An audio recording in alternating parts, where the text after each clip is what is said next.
I loved this movie when I was a wee boy slash teenager.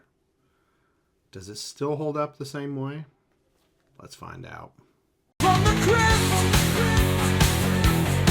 from the crypt. What's going on, everybody? Welcome back to From the Crypt. I'm Derek. Today, I'm talking about a movie that I hold near and dear to my heart. I haven't seen it in forever. But the movie in question is Eight-Legged Freaks, directed by Ellery Elkayem. Did I pronounce that correctly? Probably not. But this movie was released in the year 2002. So by my... how old would I have been? 15? 14? 15, 14? Teenage years. This movie came out. But I'm going to be talking some spoilers. Okay, super quick plot synopsis. Crickets filled with toxic waste are fed to spiders that grow to monstrous size and torment a town. Pretty straightforward if you ask me. Who's in Eight-Legged Freaks? Well, we have David Arquette as Chris, Carrie Werner as Sam, probably mispronounced that one too, and Scarlett Johansson as Ashley.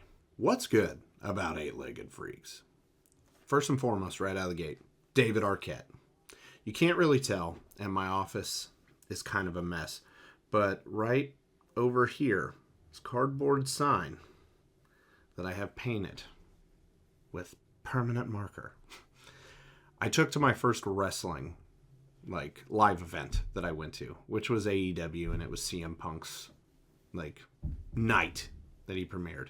I'm a huge fan of the movie Ready to Rumble. Me and my buddy Joel, we watch it every year before the Royal Rumble. Just, it's tradition. And David Arquette as Gordy is awesome. And yes, the sign says Gordy. My name is Derek. It's not Gordy.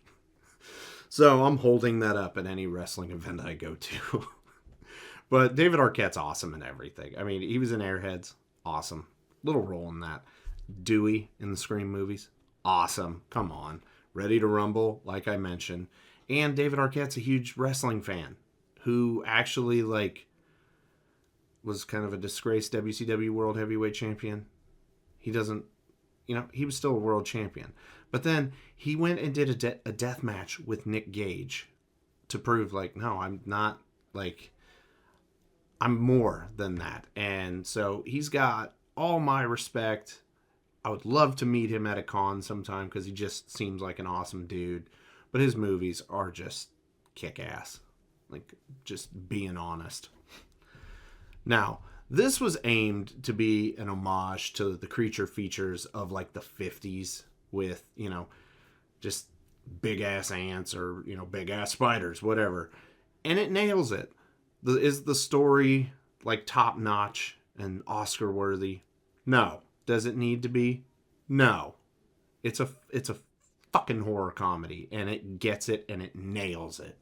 It knows what kind of movie it is, and it delivers exactly what you want from it. You see some big-ass spiders. You see some inventive, ways that spiders fuck with people. And you get some comedy. And it just literally feels like a trip back into the 50s with how they did their stuff. So, it's good in my book. And the movie is actually quite hilarious. I mean, it is intended to be a comedy, but Scarlett Johansson uses a stun gun on a dude's husband bulge. That's the best way I could, he's trying to get busy in the truck. And she's like, nope, I said no. Zips him.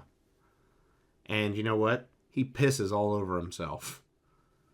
That's just one of the many funny things in this movie. And big-ass spiders are always fun to watch. I can handle this. Arachnophobia, I cannot. Because, Jesus, I could probably do a whole feature-length commentary where I'm just listening to and watching Arachnophobia, and everybody see that, my body just goes into convulsions seeing that shit. No, big-ass spiders, I can do. I can do. And another positive, and actually I can't believe I've forgotten to mention this as long as it took me to get through to this point. The whole reason I wanted to watch this is because my son is going through a big spiders phase. We're watching YouTube videos. We're learning all kinds of stuff about them. We just bought a $18 book at the book fair, which, side note, you guys remember how awesome book fairs were in grade school? Well, as a parent, they suck because they're super expensive now. But nonetheless, obsessed with spiders. So I was like, you know what? I'm going to show him this. Ran it by my wife at first.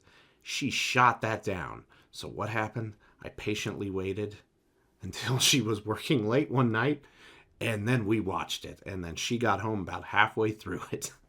And I was like, oh yeah, no, it's actually not that bad. And I was like, fucking told you. But whatever.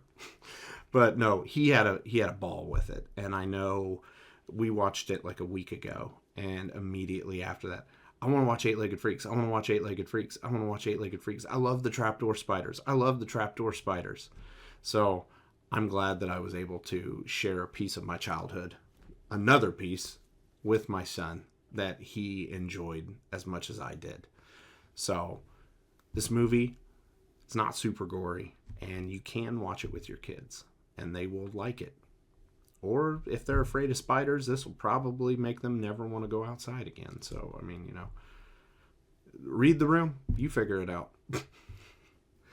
All right, so what is bad about Eight-Legged Freaks? Now, I kind of already alluded to this. The story isn't all that original. It's not groundbreaking, even for 2002. But that's not a super huge con because this movie knew what it was trying to be. And it exceeded in that aspect. But I wanted to at least mention that.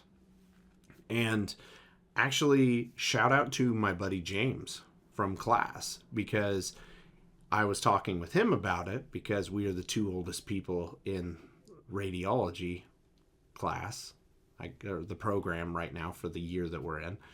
And he's like, yeah, the CGI doesn't hold up very well. And I was like, you know what? You're 100% correct.